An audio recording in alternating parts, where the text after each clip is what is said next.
ordinary house on Charlotte Street in Kansas City, Missouri, was turned into a house of horrors. Each gruesome ordeal was meticulously documented through a chilling collection of photographs and notes. The Kansas City butcher, who committed one of the most heinous murder sprees in American history, lived a seemingly normal life and managed to elude suspicion for years. Robert Verdell owned an antique shop at a flea market where he met fellow vendor Paul Howell, who manned a neighboring stall. Verdell also got to know Howell's youngest son, Jerry. At first, Jerry and his friends teased Verdell for being openly gay, but Verdell later claimed that Jerry confessed to him that he made money working as a male prostitute. Verdell maintained a friendly relationship with the family, occasionally helping Jerry out of minor legal trouble. By 1984, Jerry was 19 years old. On July 5, 1984, Verdell murdered Jerry Howell, his first known victim, after offering to take him to a dance contest.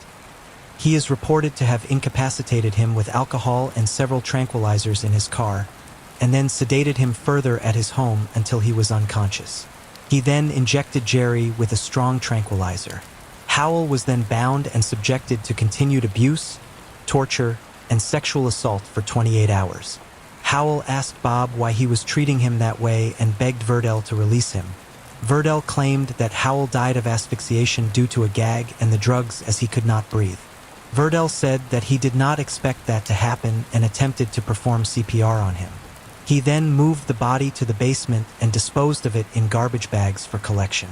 Despite police inquiries into Howell's disappearance, Verdell insisted that he had not seen him after leaving him at Merrim. Verdell documented the torture he inflicted on Howell and all of his subsequent victims, ignoring their pleas for mercy, mocking or threatening them in response. He later insisted to investigators that his actions were not for pleasure but for his own physical and mental gratification. April 10, 1985, Robert Sheldon, a 20-year-old who had previously stayed with Mackerel, showed up seeking temporary shelter. Mackerel, who considered Sheldon's presence a nuisance despite his rent payments on time and that he was not physically attracted to him, decided to incapacitate and confine Sheldon after finding him drunk in his home. Verdell claimed his actions were not due to any specific animosity towards Sheldon, but rather as an outlet for his anger and frustration towards others. For 3 days, Sheldon was subjected to various tortures in an upstairs bedroom. When a workman arrived on April 15th to repair the roof, Verdell killed Sheldon by asphyxiation by placing a bag over his head and ensuring they disposed of his body in the upstairs bathroom.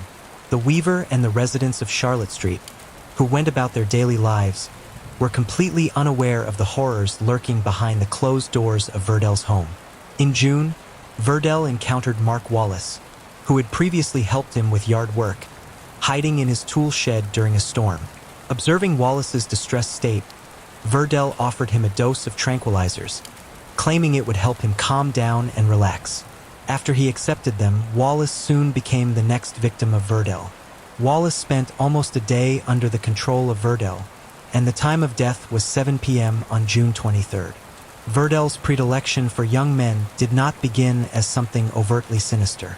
These young men, often estranged from their families or struggling to find their way, were drawn to Verdell's apparent ability. He would offer them work, a place to stay, or simply a willing ear, exploiting their vulnerabilities to fulfill his own depraved desires. Each victim, a young man seeking connection or support, found himself trapped in a nightmare from which there was no escape. On September 26, 1985, Verdell received a phone call from James Ferris, an acquaintance who asked him to come to his home temporarily. Verdella agreed, planning to kidnap Ferris and arranging to meet him at a bar that night. Despite his brutal treatment of previous victims, Verdell claimed Ferris was the first person he intentionally tortured. He admitted that he would sometimes fail to update his abuse records, thinking the victims were close to death. After drugging Ferris with crushed tranquilizers hidden in his meal, he tied him to his bed and subjected him to continuous torture for 27 hours. Ferris became delirious, but Verdell did not stop his torture or sexual abuse. He later wrote in his log that Ferris was unable to sit for more than 10 to 15 seconds, and in the next entry, he recorded that his breathing was very irregular. Ferris's condition deteriorated, leading to his death, which Verdell critically recorded as 86, a term from his chef career that meant something like scrap or stop the project. The act of documenting his crimes suggests a level of premeditation and detachment that is chilling, as well as a pathological need for control. Verdell did not just want to physically dominate his victims. He sought to immortalize his power over them. Todd Stubbs, a drug user and occasional sex worker, had previously stayed at Verdell's home with his wife in 1984, but lost contact until a chance meeting in Kansas City's Freedom Memorial Park on June 17, 1986. When Verdell lured Stubbs to his home with promises of food and possibly sex. Since Stubbs needed money for drugs, Verdell was extremely attracted to Stubbs. He held him captive for 2 weeks, attempting to turn him into a docile sex slave through torture. Stubbs asked Verd for a soda and a sandwich, but Verdell refused him, causing Stubbs to break down in tears. After a few days, he tried to feed Stubbs ice cream and soup, but Stubbs was unable to keep anything down and could not breathe in a sitting position. After 2 weeks of increasing abuse, Stubbs' condition worsened due to severe internal injuries inflicted by Verdell, leading to his death from septic shock caused by the injuries. In the spring of 1987, in his store, Verdell befriended Larry Wayne Pearson, a 20-year-old who told Verdell he was interested in witchcraft and sorcery since he was a child. Verdell decided to capture Pearson after breaking him out of jail and noticing his lack of interest in employment. After watching the movie Creepy Show 2, they drove through Kansas. Larry told him about robberies he had committed, which ended in convincing Verdell. After sharing a meal, Verdell drugged Pearson and then tortured him in the basement by tying his hands over his head and bringing an electrical transformer. He then moved him upstairs, telling him that Pearson was the most cooperative of his 6 fatal victims. Pearson endured 6 weeks of captivity and abuse. He learned to sleep without moving so as not to antagonize Verdell and thus avoid torture. One day, in an act of defiance, he bit Verdell and screamed at her that he could no longer take it. Verdell responded by beating and suffocating Pearson to death, then preparing to dispose of his body before burying it in the backyard. Verdell then drove to the hospital for treatment of the wound. In 1988, the tranquility of Kansas City was shattered the day before Easter with the revelation of Verdell's double life. At 1 a.m. on March 29th, Verdell kidnapped Christopher Bryson, a 22-year-old sex worker, luring him with the offer of money for sexual services. Once at Verdell's residence, Bryson was knocked unconscious by a blow to the head with an iron bar as they were climbing the stairs. Verdell then injected him with a drug and tied him to his bed, where Bryson experienced a series of abuses and tortures similar to those that Verdell had inflicted on his previous victims. With an ominous tone, Verdell told him that the only things he needed to think about were himself and Verdell, who was beginning to trust him, implying that he was willing to discuss certain aspects of the torture, although he made it clear that there would be no negotiation of any kind regarding the sexual abuse. Verdell concluded with a grim warning, telling Bryson he had come this far with other people before, and now they are dead for the mistakes they made. On the 3rd day of his captivity, Bryson managed to gain enough trust from Verdell to convince him to change the way he was tying him, arguing that being tied with his wrists above his head was cutting off circulation in his arms. Verdell agreed to tie him up with his hands in front. Then Bryson also managed to convince Verdell to leave the television on and with the remote control within reach when he was not in the room. During that time, Bryson constantly thought about escaping. The next day, taking advantage of a moment when Verdell left for work and accidentally left a box of matches within reach, Bryson burned his restraints and escaped by jumping out of a 2nd-story window, breaking his foot in the process. Upon seeing a meter reader across the street, Bryson ran to him, desperately asking for help and begging him to call the police. The meter reader escorted Bryson to a nearby home, whose residents would not allow him to enter but did call the police, who soon arrived. Upon being questioned by 4 officers at the scene, Bryson told them that he had been kidnapped by Verdell while hitchhiking and that he had held him captive tied to a bed, where he was repeatedly sexually assaulted. The officers observed Bryson's condition, noticing the dog collar, his injured foot, his red and swollen eyes, and the scars and wounds visible on his body. 2 officers were assigned to discreetly watch the house while Bryson was taken to Menorah Medical Center by another officer. Meanwhile, another officer contacted the Kansas City Police Department to secure a search warrant for Verdelay, Kansas residence. City revealed that his captor had shown him photos, Polaroids of individuals who appeared to be dead, warning him to never leave the property and that if he were to be a threat or a nuisance, he would face even greater torture than he had already endured or simply be killed. After Bryson's escape, Verdell was arrested on charges related to the sexual assault of Christopher Bryson that same afternoon. Missouri law gave detectives 20 hours to justify his arrest and to finish the charges, making Easter weekend a busy period as they began to uncover the case of the city's most notorious serial killer.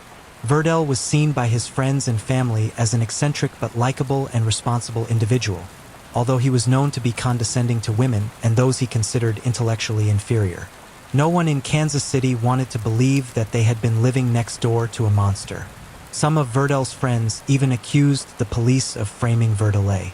The police entry into his home, which led to the issuance of a search warrant based on the previous request, when law enforcement officers entered Verdelay house, validated Bryson's account of being bound and tortured in a second-floor bedroom, where investigators found burned ropes attached to the bedposts, an electrical transformer with wires connected to the bed, and a tray with syringes, prescription drugs, cotton wool, and eye drops near the bed. Additional restraint and torture tools were discovered, including an iron pipe, several ropes, and leather belts with visible marks on the bedposts, indicating struggles of the bound individuals. The presence of a chainsaw, a hacksaw, and a miter saw further corroborated the gruesome activities. An alarming find was 334 Polaroid photographs and 34 photo prints in Verdell's home, showing Bryson and other men, capturing moments of their lives, torture, and death. The property also contained literature on the occult and a notebook with fairy tales of the torture inflicted on each victim, placed on a dresser. Each photograph and each note told a story of unimaginable suffering and despair. It was a window into the mind of a man who viewed others not as people but as objects for his own sadistic gratification. Additionally, newspaper clippings about a missing person named Jerry Howell and a wallet and driver's license belonging to another missing person, James Ferris, were found in an upstairs closet, highlighting the extent of Verdell's crimes. The Kansas City Police Department formed a dedicated task force consisting of 11 detectives and a sergeant to focus solely on the Verdell investigation. This team dug into Verdell's past, uncovering his notoriety among local male sex workers for targeting vulnerable young girls. His reputation was tarnished by his abusive practices, including drugging and torturing his sexual partners, despite Verdell's denials and lack of concrete evidence to directly connect him to the disappearances. His status as a key suspect had led to surveillance and questioning, which he resisted without legal representation, prompting his attorney to threaten taking legal action against the police for harassment. The identification of F as his wife in the photographs found in Verdell's house and Paul Howell's identification of a man in Verdell's basement as his son confirmed the suspicions. Efforts were made to identify other young men in the photographs and determine their fate, with detectives comparing new photos of Verdell with those of the photographer's visible body in the Polaroids. Freddie Kellick, a former tenant, offered information about Verdelay's manipulation and drug abuse of his tenants before having sex with them, whether they consented or not, and coercing Kellogg into bringing attractive men to his house for parties where they would be drugged. Kellogg's account revealed Verdelay's threats against anyone who might inform the police, highlighting the fear and reluctance of male sex workers and addicts to associate with Verdelay. The rumors about his involvement in Howell's disappearance, Kellogg was also able to identify 3 Polaroid victims, including Todd Stubbs, Robert Sheldon, and Larry Wayne Pearson, detailing more of Verdell's interactions, such as the bail posted to free Pearson and a hospital report filed by Verdell alleging an assault by Pearson.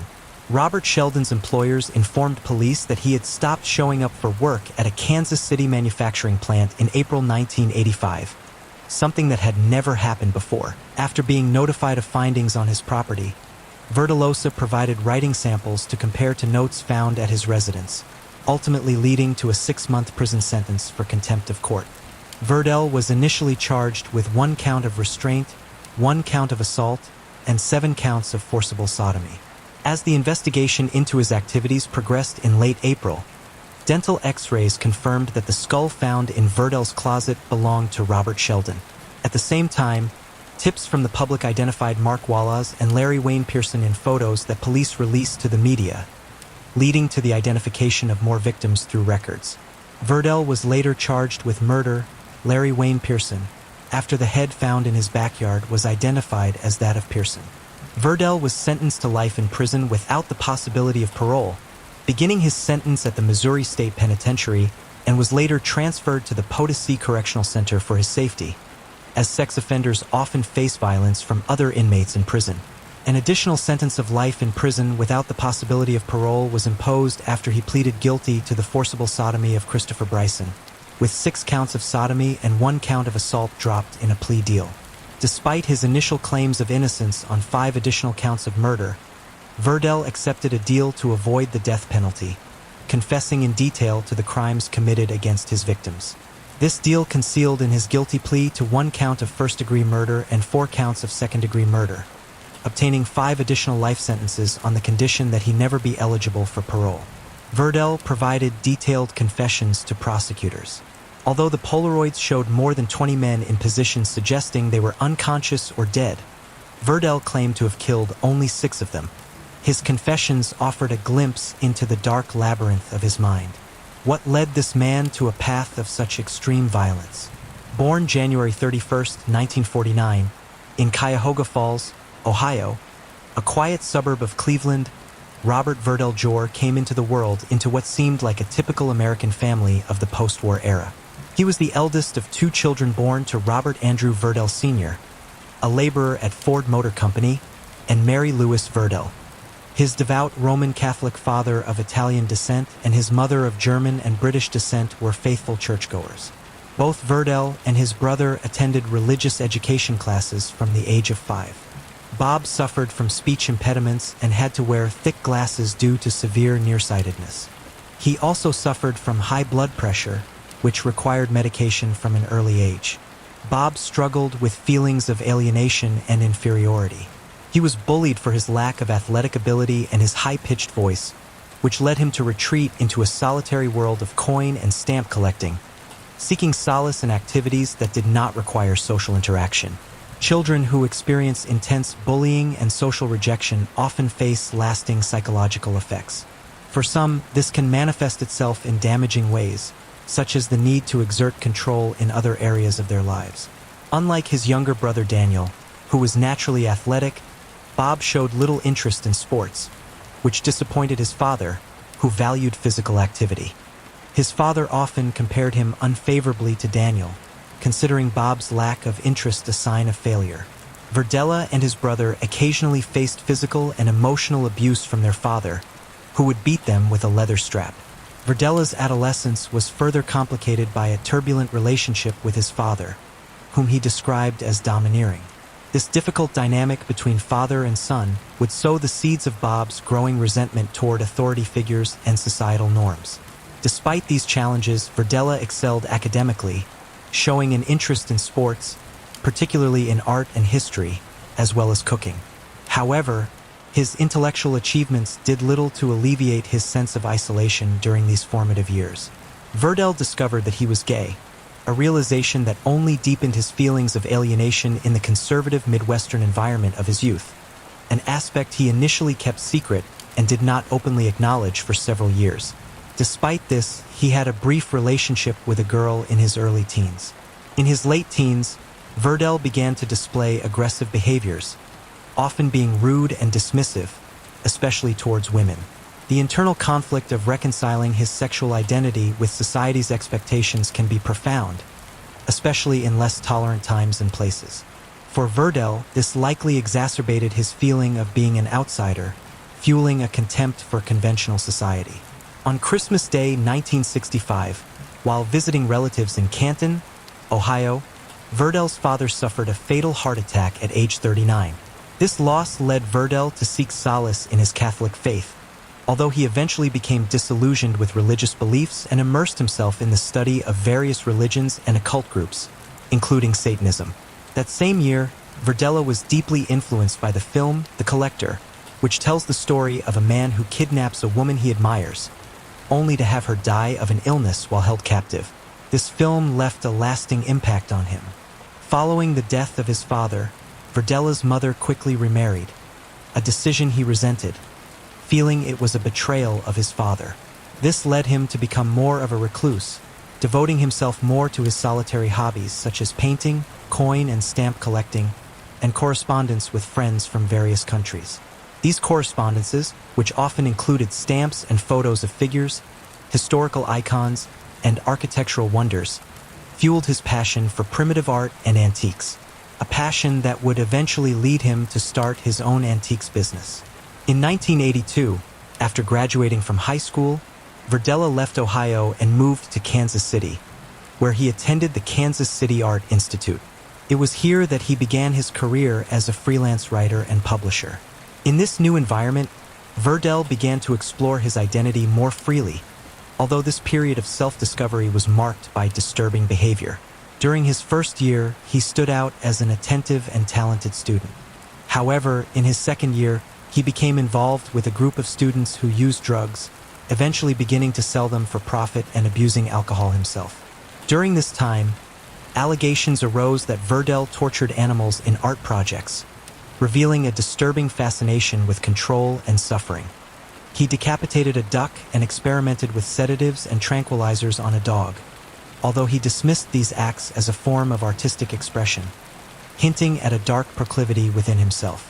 The act of torturing animals is a well-documented warning sign in the profile of many serial killers, often a precursor to more violent behaviors, indicating a deep need to dominate and inflict pain.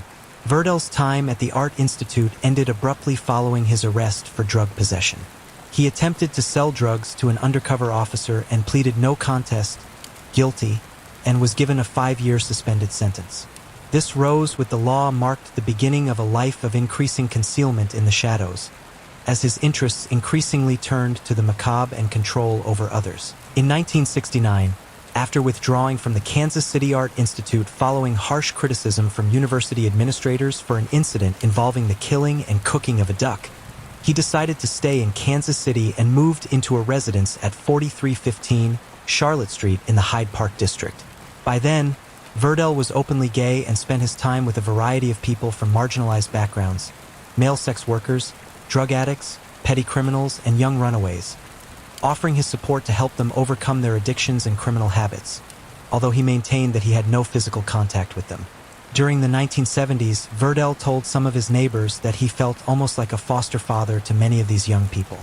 Later, he claimed to become increasingly frustrated that many of these individuals did not recognize his efforts to help them get away from their addictions and criminal habits. Of self-destructive behaviors, despite his later insistence on the purity of his intentions, Verdell eventually became involved in sexual relationships with these men, exerting control over them by offering financial support and inviting them to live in his house rent-free. Verdell's neighbors considered him eccentric but saw him as someone helpful and committed to the community. Although somewhat arrogant, they commented that his property was neglected, but he worked with the Crime Prevention Association and the South Park neighborhood, where he became president and promoted surveillance patrols in the neighborhood, a position he left in the mid-80s. His professional life included jobs as a fast food cook in several Kansas City restaurants to cover legal expenses arising from his previous drug arrests. He began selling art and antiques with global contacts, activity that began in his home and eventually grew to become a full-time business in the mid-70s. His culinary career advanced, becoming a head cook in prestigious restaurants and contributing to the food community by co-founding a training program for chefs. By 1981, Verdell left the kitchen and devoted himself fully to his thriving antiques business, having established numerous national and international contracts. In 1982, he began renting space in the flea market in Kansas City, where he opened a store called Bob's Bazaar in the Westport district, known for its nightlife and its variety of curiosity shops, offering the perfect location for his sales of primitive art, jewelry, and antiques. Although he occasionally earned a sizable monthly income, the profits were not enough to cover his expenses, so he occasionally resorted to theft or collecting abandoned objects to sell. In addition to renting rooms in his home, a psychiatric evaluation revealed Verdell's true character. He enjoyed dominance and control, viewing himself as important and superior, and conceived of his victims as sexual slaves. He insisted that he never intended to kill them, This perception helped the killer justify his actions or at least feel less guilty. He rationalized his acts, dehumanizing his victims, whom he referred to as playthings. His victims, often uneducated and socially marginalized youths, were viewed by Verdell due to his own position as a successful businessman, which facilitated his cruel acts of torture in which he sought to control his victims' every experience by depriving them of sensations unless he administered them himself. He described his murders as the darkest fantasies made real. Verdell mentioned that the film The Collector, which he had first seen in 1965, influenced him deeply, especially after his first murder experience, which initially caused him shock and revulsion.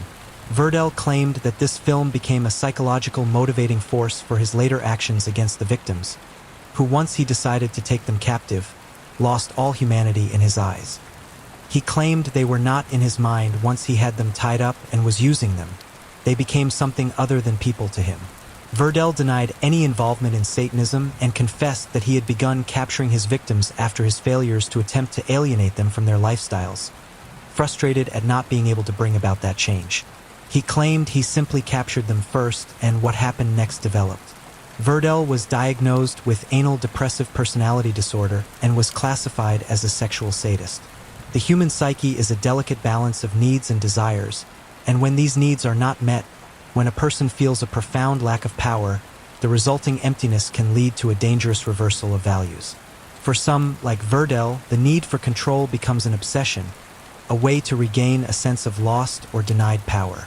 Despite his detailed confession, the remains of his 6 victims, which he had discarded in garbage bags, were never found during his incarceration at the Missouri State Penitentiary. Perd attempted to rehabilitate his image through interviews and correspondence, presenting himself as a sensitive citizen who had simply made mistakes. He claimed the media had unfairly demonized him and that dehumanizing him was not credible. He said that Satanism and demonic practices were more believable than believing someone like him, a neighbor, could commit monstrous acts. He also claimed that police incompetence allowed him to remain free after his first murder, and even stated that he wished the police had scared him after his first crime. When asked why he killed the men, as he claimed he was looking for torture, he replied that he didn't really have a reason, at least not consciously. He simply thought that since he hadn't been caught after the first murder, what did it matter if he killed again? He also complained about prison conditions and the lack of adequate medical care for his high blood pressure. Verdell died in 1992 at the age of 43 due to a heart attack after complaining of severe pain. His death was met with little sympathy, and the presiding judge made a sarcastic comment about his passing. After his death, his collection of artifacts and furniture was auctioned off to cover legal fees, receiving telephone bids from all over the United States. Shortly before his death, millionaire D.D. Mir bought all of Verdell's belongings, including the house on Charlotte Street and the inventory of his store and home. D. Mir claimed he had no interest in the objects beyond that he felt he understood. The house sat vacant for years and became known in Kansas City as the House of Horrors. Eventually, D. Mir demolished the house and sold the land to the neighbors. If you're enjoying the video, please subscribe the channel for future videos and like and share with your friends.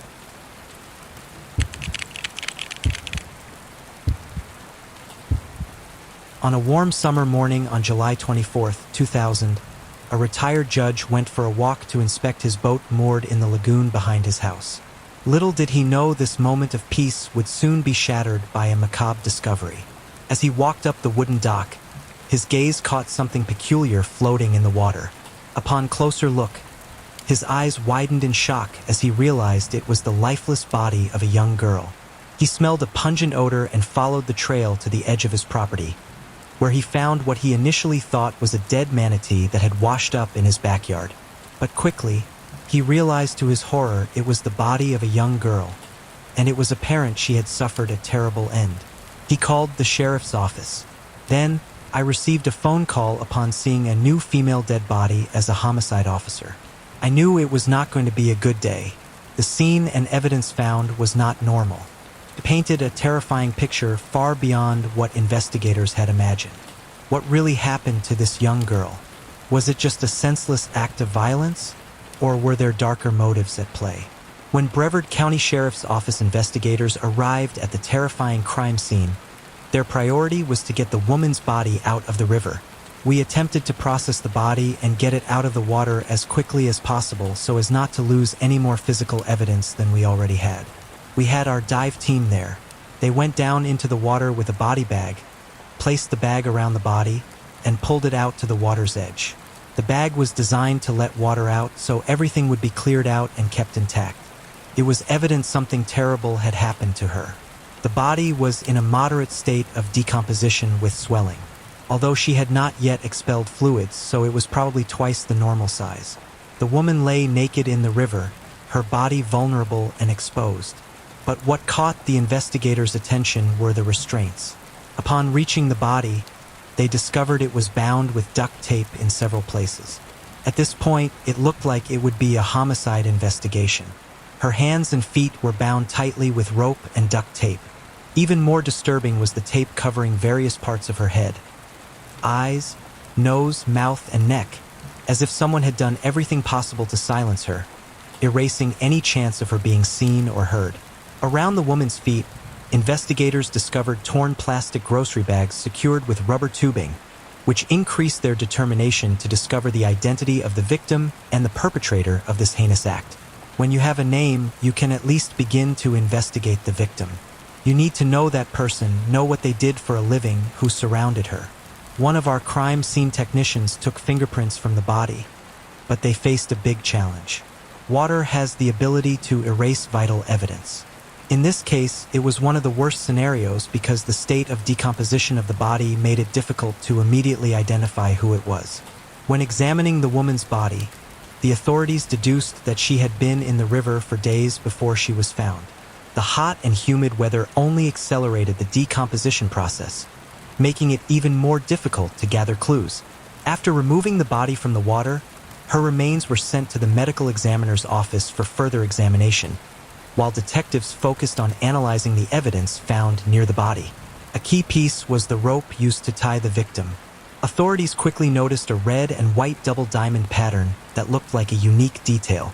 The rope itself was made of nylon and had burned ends, apparently to prevent it from fraying. There was also a black rubber cord that served as a tie, which turned out to be a window spline. The detectives focused their attention on the numerous pieces of duct tape around the victim's face, hands, and limbs. The tape was wrapped around the victim's head. The victim was restrained and tied up for a reason. Although it looked like duct tape, it was not the characteristic metallic gray color. Instead, it was white, a rare occurrence at the time. The authorities were particularly interested in the tape because they knew that its adhesive could preserve important evidence such as fingerprints or DNA. However, despite their hopes, no such evidence was recovered from the tape. It seemed like a dead end. But then, like finding a needle in a haystack, they came across a few short, black hairs stuck to the tape. The detectives quickly realized that these black hairs could not belong to the victim since she had brown hair with a reddish tint. So they assumed that the hairs could be from the perpetrator. After carefully examining the entire crime scene, they sent all the evidence for analysis.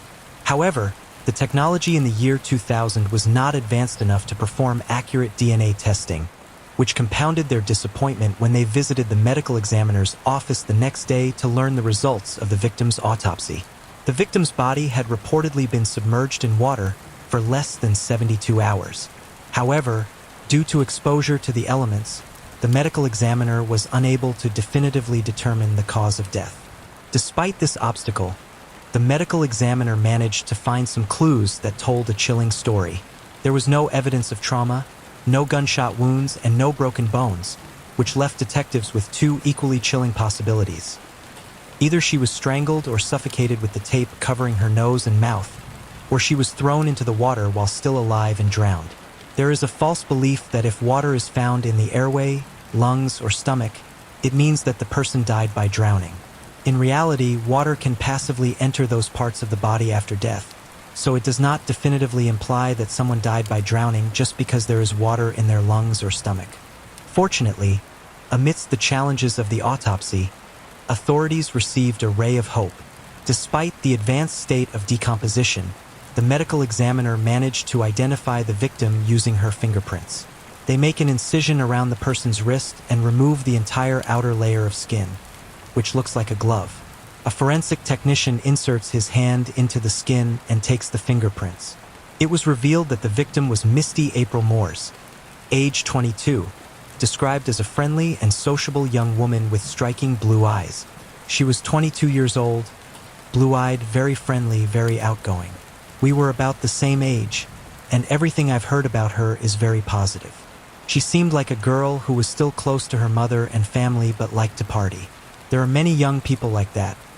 They go out, they enjoy themselves until they find what they want to do in life.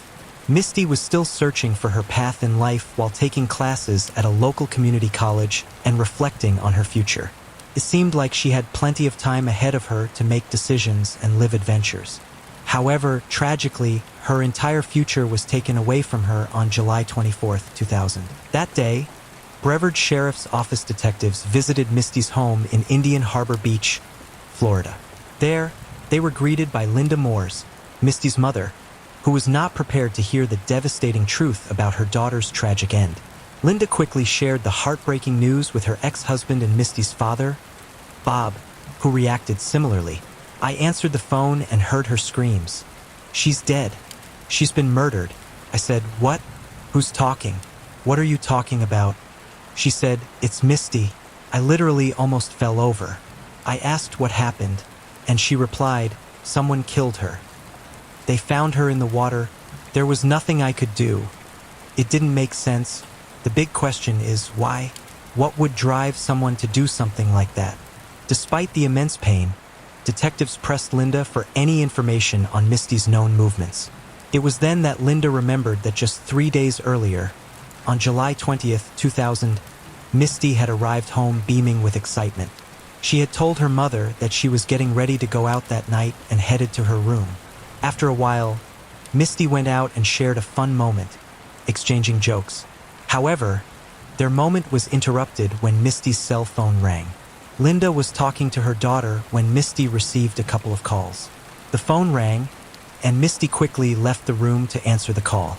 It was a short conversation, and then Misty came back saying that she had to leave but that she would return the next day.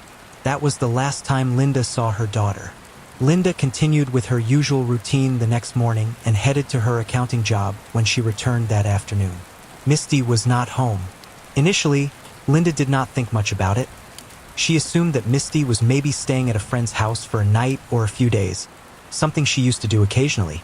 But as the days went by without hearing from Misty, Linda's worry grew steadily.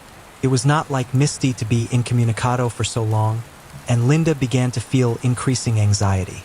Her mother tried to call her several times to find out what was happening and when she planned to return, but she could not get through to her. I also called her, but I could not get in touch with her. I did not know how to get through to her. It was completely surprising. It was not unusual for Misty to go out with friends and spend time away, but when she did not return the next day, it was when she began to worry. Finally, on July 24th, unable to bear the uncertainty any longer, Linda decided to contact the police. However, before she could make the call, her worst fears were tragically confirmed. Determined to cooperate in any way possible, Linda gave permission for investigators to thoroughly search Misty's room. The room was in order. There was nothing suspicious. However, one detail immediately caught her attention. Above a chair was Misty's purse, which appeared to be untouched. There was Misty's purse with everything in it except her driver's license and her phone. These findings pointed to two key conclusions. First, that Misty had not planned to be away from home for an extended period of time when she left, and second, that she was probably going to meet someone she knew. Her confidence in this theory was strengthened after speaking in detail with Linda about her last interaction with Misty.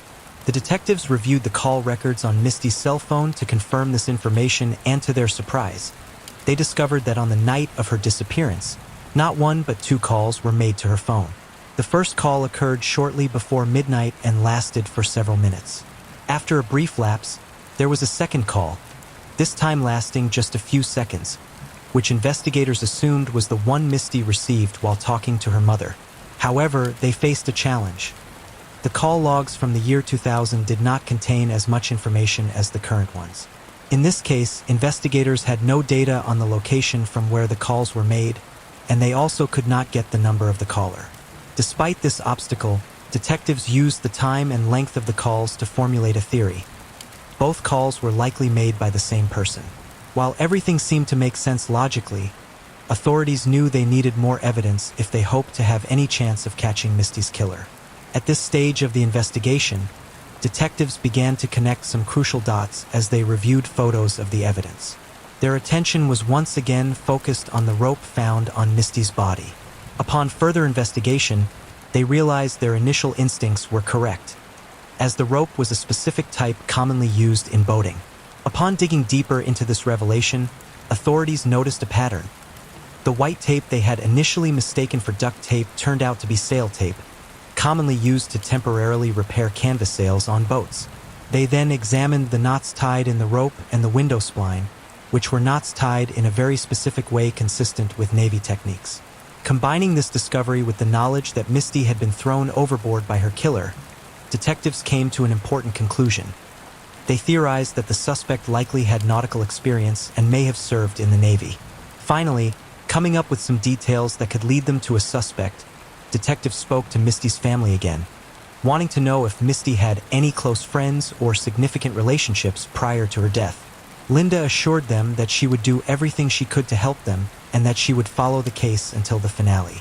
She told them about all of Misty's acquaintances, and almost immediately, two names emerged as the most important on the list: Ted Underwood and Bobby Cooper, both of Misty's ex-boyfriends.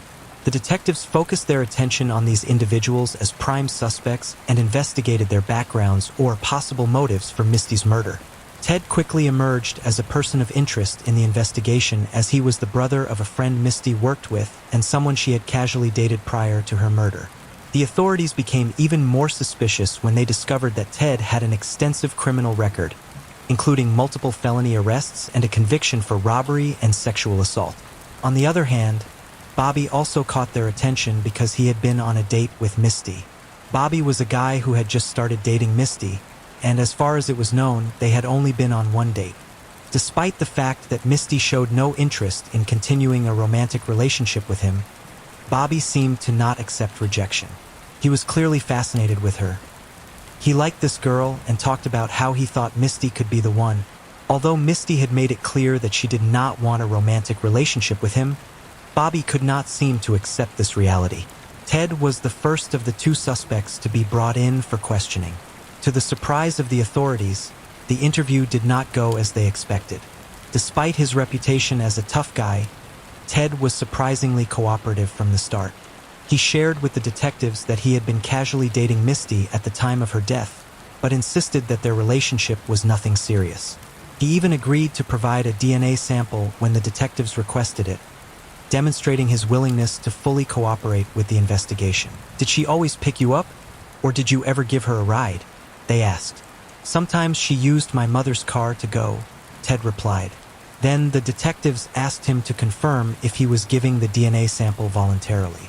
Ted answered affirmatively and assured that he understood that it was for DNA comparison purposes. The detectives noticed that his friendly and open demeanor did not seem to be a trick to throw them off the scent. The more they talked to him, the less suspicious they became of him. Ted was so honest and cooperative that their suspicions completely faded away. The detectives eliminated Ted as a suspect after finding nothing incriminating in his apartment. Plus, he had no military background or access to a boat. With all of these factors in mind, investigators decided that Ted was not a possible culprit in Misty's murder. Then it was Bobby's turn. During his interview, Bobby showed a similar willingness to cooperate.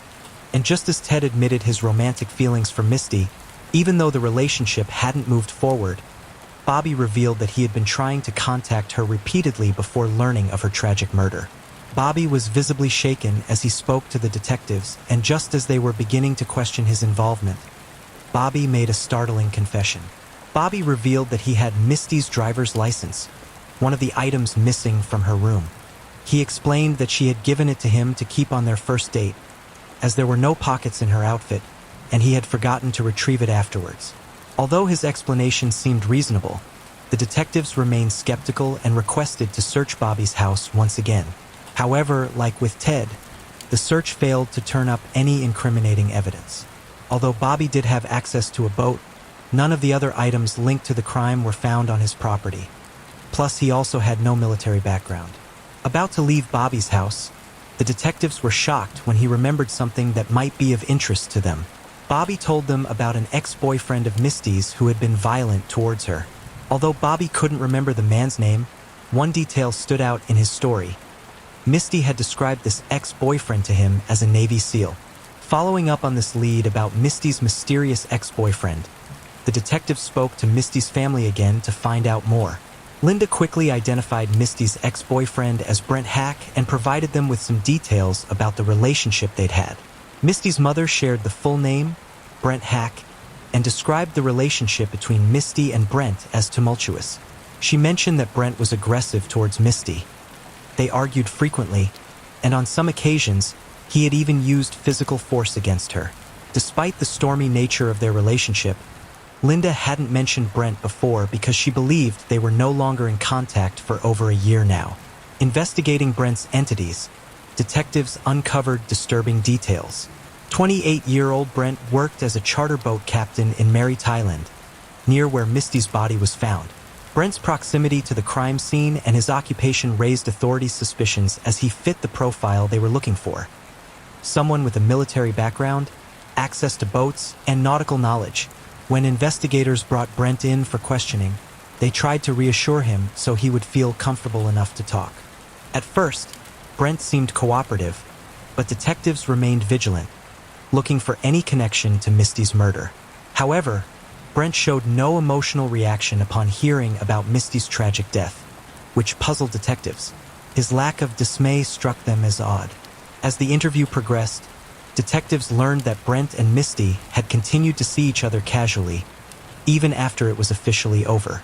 During the interrogation, Brent began to speak negatively about Misty, discrediting her in several aspects. Without realizing it, Brent made a crucial slip when he admitted that he had been the one who had made the last calls to Misty's cell phone before she disappeared. "We're kind of lost. We're trying to get all the information we can on Misty," the detectives told him, trying to make him feel at ease. "You're not in trouble. You're not arrested. You're free to leave any time you want." Brent went on to explain that he had made those calls late at night after learning that Misty was telling mutual friends that she was pregnant with his child. Brent wanted to confront her and ask her to stop spreading those rumors, especially since he was already in a serious relationship with someone else. He insisted that he met up with Misty that night, and that his second call was simply to make sure everything was okay between them. However, the detectives were distrustful of his story. The forensic examination revealed that Misty was not pregnant at the time of her death, which cast doubt on Brent's version of events. Detectives theorized that Brent might have been scared, hearing the rumors and calling Misty, asking her to meet up. This could explain Misty's excitement that night, thinking maybe she was reconciling with Brent, when in reality, she might have been lured to her death with deceitful intentions. During questioning, a detective noticed that Brent had abrasions on his knuckles and hands. He asked him how he got them, and Brent replied that he had fallen while walking his dog on a leash while skateboarding, and that the leash had burned his hands. However, the detective noted that the abrasions didn't look like burns but abrasions and found the story strange. To obtain more evidence, authorities requested a search of Brent's property, and he agreed. Unlike previous searches, this time detectives found something revealing. Grocery bags identical to those used to try to sink Misty's body, manufactured the same month and year, and coming from the same distributor. Also in Brent's garage, they found window screen spline identical to the one used to tie Misty up. The spline was confirmed to have been produced on the same machine in Brent's kitchen. Detectives discovered a roll of Vela tape identical to the tape found on Misty's body. They also found a piece of Vela rope in his home and in the waters near his dock. This rope matched the one found at the crime scene and was tied with the same type of knot used to tie Misty up. Brent had access to a boat and worked as a charter boat captain, which corroborated the detectives' suspicions. With all the pieces of evidence in place, the detectives were ready to present their case to the district attorney's office and seek justice for Misty. However, they soon encountered unexpected resistance. The district attorney deemed the case too risky to take to trial, arguing that the evidence was circumstantial and that they needed stronger evidence to secure a conviction.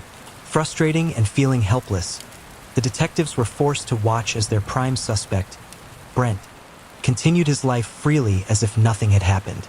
As time went by, Misty's case made headlines, generating expectations of an arrest in the weeks following her murder. However, almost a year later, the narrative had shifted to the difficulties investigators faced in solving the case despite the setbacks. Misty's family remained determined to keep the investigation in the public eye. Misty's mother wrote a letter to the editor on the first anniversary of her death expressing her deep frustration. The letter was particularly chilling, and I remember her saying, "Misty didn't like the cold or getting wet, and they left her in the river." Those words really struck me. They reflected the pain of a mother who felt that no one had done justice yet. The detectives hadn't given up either and were exploring every possible avenue in search of a resolution. Eventually, their perseverance paid off when they received an unexpected call in the fall of 2002 from the Quest Gene and Forensics Laboratory in Davis, California. The investigation took a surprising turn when the lab revealed the discovery of a murder weapon. Unexpectedly, the black hairs found on the duct tape at the crime scene were not human hair but dog hair. This discovery baffled the detectives and raised new questions. How could a dog be linked to a murder case? Although it was an unexpected discovery, the presence of dog hair was not enough to prove anything conclusive on its own. Still, the detectives decided to dig deeper into the trail. Would it be possible to take those hair samples, compare them with samples from a specific dog, and find a connection?